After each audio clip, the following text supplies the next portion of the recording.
So mga boss, andito po tayo sa Bacoor, Cavite. So magto-troubleshoot tayo ng NMAX version 1. Ang problema nito mga bossing, ayaw umandar. So subukan natin. On natin yung ignition. Okay, so wala naman siyang check engine mga boss. Ayan, walang check engine ano. 105 km na palang inabot nito yung odometer niya mga boss. Tapos kapag pinindot natin yung push start tsaka brake light, ayaw mag-start yung motor. Kapag ganito yung battery mga bossing, nasa 12.2 pa, kayang-kaya pa sana nitong umandar. Kaso dito sa motor na to, ayaw mga boss. Subukan natin push start. Ayan o. Okay, subukan pa natin isang push start mga boss. Isa pang start. So ayaw talaga. So ang sunod natin titingnan ng mga boss dito, yung kanyang fuel tank. So pakinggan natin yung fuel pump niya kung gumagana mga bossing kapag ino-on natin yung susian. So on natin yung susian mga boss, pakinggan nyo ha. Ito.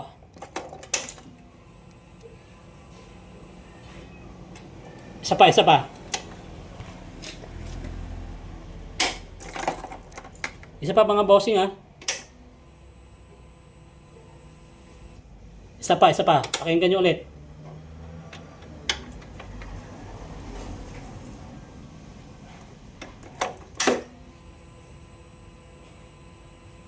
So gumagana naman yung kanyang fuel pump mga bossing. So ang susunod natin i-check, basic muna tayo, yung kanyang kuryente. So ito na mga boss yung kanyang ignition coil. Okay? Wala naman problema yung kanyang tension wire. Dapat pag push start natin sa motor, may lalabas na kuryente dito mga boss. So check natin yan.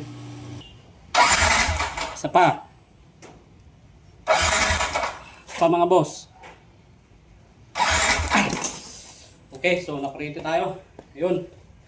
So ito naman yung kanyang spark plug cap mga bossing ano.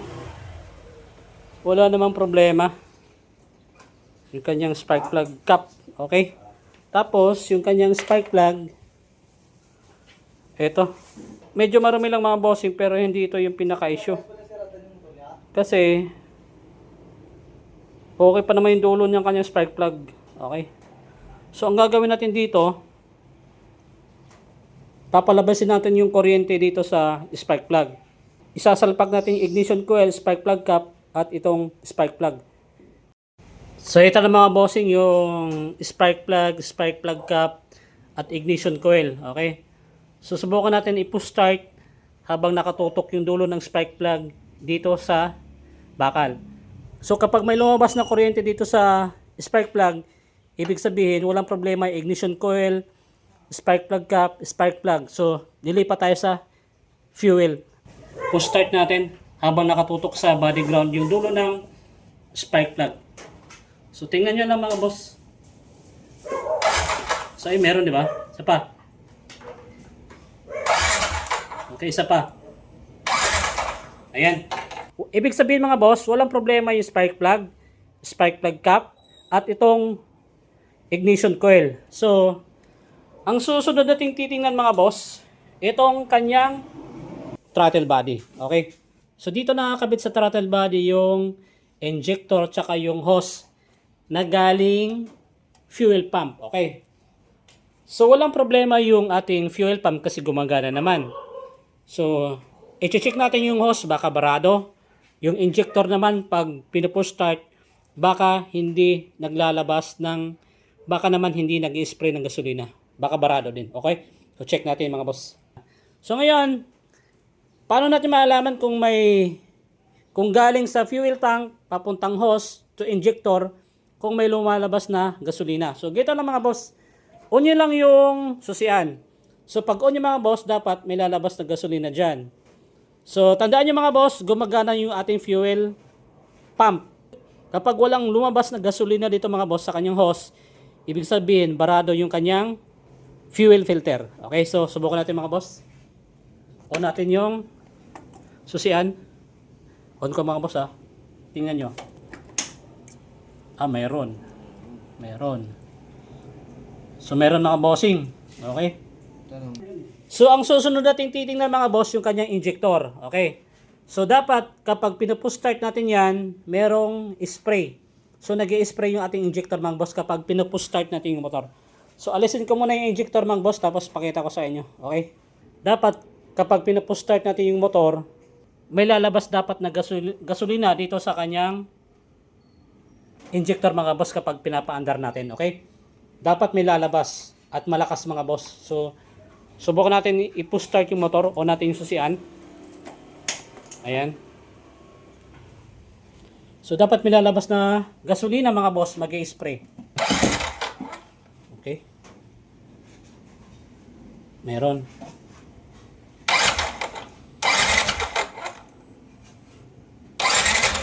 So meron siya mga boss. Isa pa.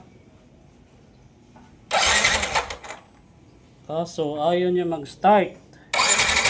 Kung mapapansin mo yung injector, nagbubuga naman ng gasolina. Kaya naman masasabi mo talaga itong walang problema. Pero kung pag-aaralan mo talaga siya ng mabuti, yung butas ng injector ay barado. Kaya kung tititigan mo talaga siya ng maigi, dalawang butas lang yung nag-i-spray ng gasolina. Kaya naman sasalpakan natin to ng bagong injector. Sinilip ko nga rin yung compression ng makina. Hindi tukod at okay naman yung front belt. Kinalas ko na nga rin yung throttle body ng motor. Kitang-kita nyo naman yung dumi sa loob. Chinek ko na rin yung kanyang air filter. Lilinisan ko na nga lang ito kasi washable naman. Dito nga sa IAC sensor, kitang-kita nyo naman kung gaano ito kadumi. Dahil doon, nag-stock up na nga yung spraying sa valve. Dahil nga home service yung aking mga tirada. Lahat nga ng mga possible cause kung bakit hindi umaandar yung motor ay aking inaalam. At kung sakaling pwede pang gawa ng paraan, gagawin ko yan. Kasi nga, nung unang video natin mga boss, yung buga ng injector, napakahina. Isang direction lang yung buga niya, tapos makapal.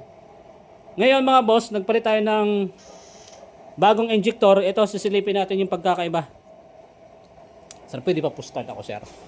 Para makita nyo mga bossing, magka-idea kayo kung ano yung pagkakaiba ng baradong injector. Ayan. Sige, sir. So, buo. Isa pa, sir. Okay. Yun mga boss. Ngayon, isasalpak natin tong injector na to dito sa throttle body. And then, tetestingin natin kung aandar na ba yung motor. Tara, let's go. Ngayon, subukan natin.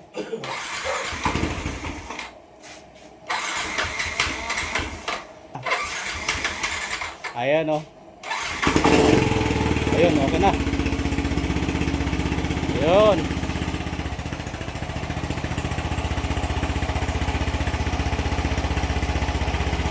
Ayos na. Goods na. Alright. Yan ang mga boss oh. Ilang buwan to na stock, sir? Dalawa? Isang buwan. Isang buwan. Okay. Yan oh, shoutout kay sir. Tsaka kay sir. Sir, harap naman. Ayun. Yan mga boss, anong oras na ngayon? Alas 11 na ata, alas 12. So ito lang mga bossing, yung wiring niya sa harap mga bossing. Kasama yung signal light, headlight, park light. So lahat yan mga bossing na ayos natin. Tapos yung makalat na wire dito, nabalot na natin mga boss. Tapos ito na rin yung result, yung inayos natin na hindi umaandar yung motor. So ito na siya. Yan, start natin mga boss. Okay. Ayan. So goods na. Tapos eto. Ayan nga siya. Wala yung Yan, park light. park light. Signal light. Signal light, meron na rin. Yan. Passing sir. Yan. Yan. Passing. Yan, may passing na rin sir. Tapos yung park light sir, ilaw ng park signal light. Sagad mo sir. Yan. Yan. Yan mga boss. Okay na lahat. Kasi ito, lahat ito sunod lahat. Hanggang doon sa baba. Tulog yan lahat. Parang nag-Ghost Rider yung motor sir Parang Ghost Rider. Tulog yan lahat. Kaya nga eh. Kinalas ko yan. Yan. Kinalas ko lahat yun. Nakita ko puro sunog. Yan, si sir yung may-ari nitong NMAX version 1. Okay? So goods na mga boss. Sir, thank you Shout out.